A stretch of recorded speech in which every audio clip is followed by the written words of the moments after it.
فإن فاءت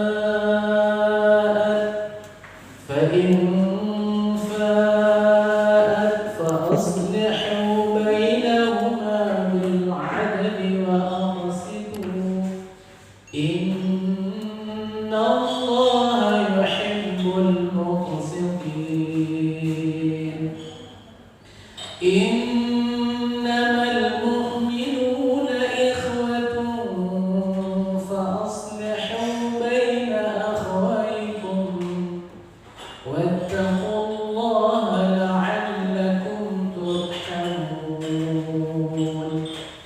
يا أيها الذين آمنوا لا يسخر قوم من قوم عسى أن يكونوا خيرا منهم ولا نساء من نساء عسى أن يكن خيرا منهم ولا تلمزوا أنفسكم ولا تنابزوا بالألقاب بئس الاسم الفسوق بعد الإيمان ومن لم يتب فأولئك هم الظالمون. Assalamualaikum warahmatullahi wabarakatuh. Kenapa kita mesti membacanya? Kalau kita kembali kepada sejarah di awal-awal Islam, bagaimana Ammar bin Yasir, Sumayyah dan Yasir, satu keluarga yang harus merendam nyawa, rela untuk mengorbankan nyawanya demi sesuatu. Kemudian kita kenal Bilal bin Rabah, sahabat Nabi Sallallahu Alaihi Wasallam, yang harus memilih untuk ditelentangkan di atas padang pasir dengan matahari yang begitu terik. Bagaimana Mus'ab bin Umair harus memilih untuk ikut bersama dengan Nabi Sallallahu Alaihi Wasallam dan meninggalkan keluarganya yang juga dia cintai, meninggalkan kemegahan-kemegahan yang telah diberikan kepadanya oleh orang tuanya. Bagaimana Huzaifah yang harus ketika dia diberikan pilihan apakah dia mengikuti orang tuanya ataukah mengikuti Nabi Sallallahu Alaihi Wasallam, yang akhirnya pilihan jatuh kepada mengikuti Nabi Muhammad Sallallahu Alaihi Wasallam. Demikian juga sahabat Khabbab bin A'ad, lebih rela dia disiksa oleh kafir Quraisy ketika itu daripada harus meninggalkan Nabi Muhammad Sallallahu Alaihi Wasallam. Dan siksaannya juga bukan main.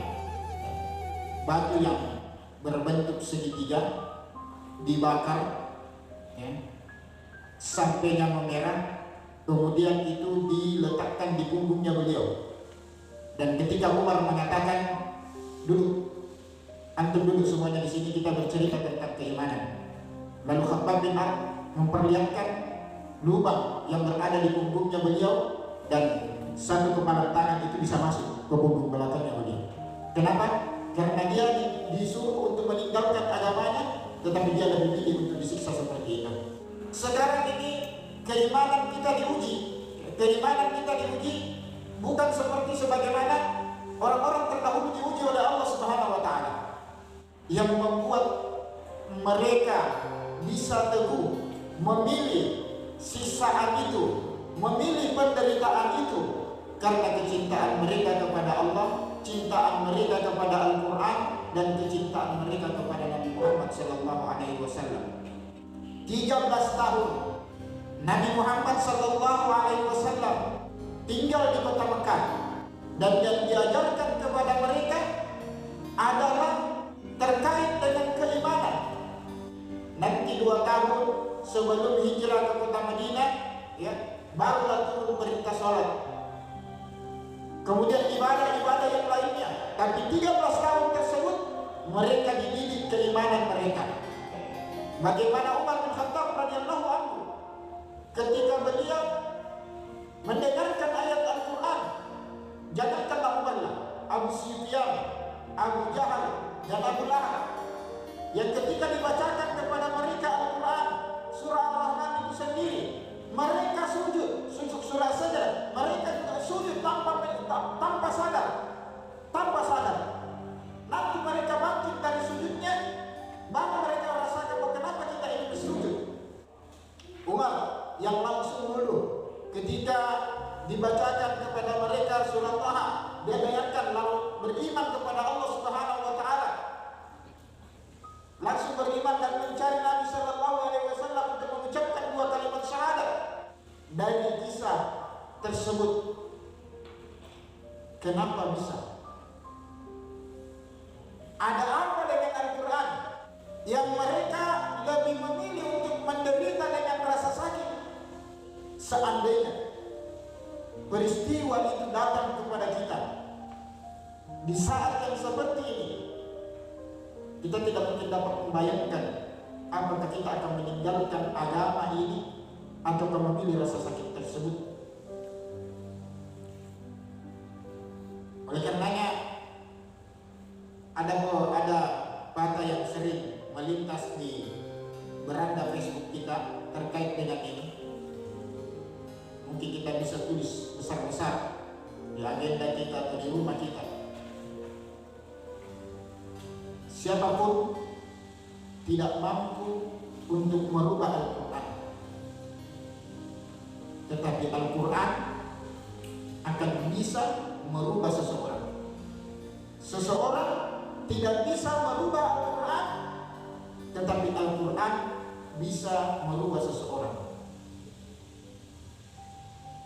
Apapun poinnya ketika mereka dekat dengan Al-Quran, maka Al-Quran itu akan merubah dia. Merubah tentu dengan ke arah yang lebih baik.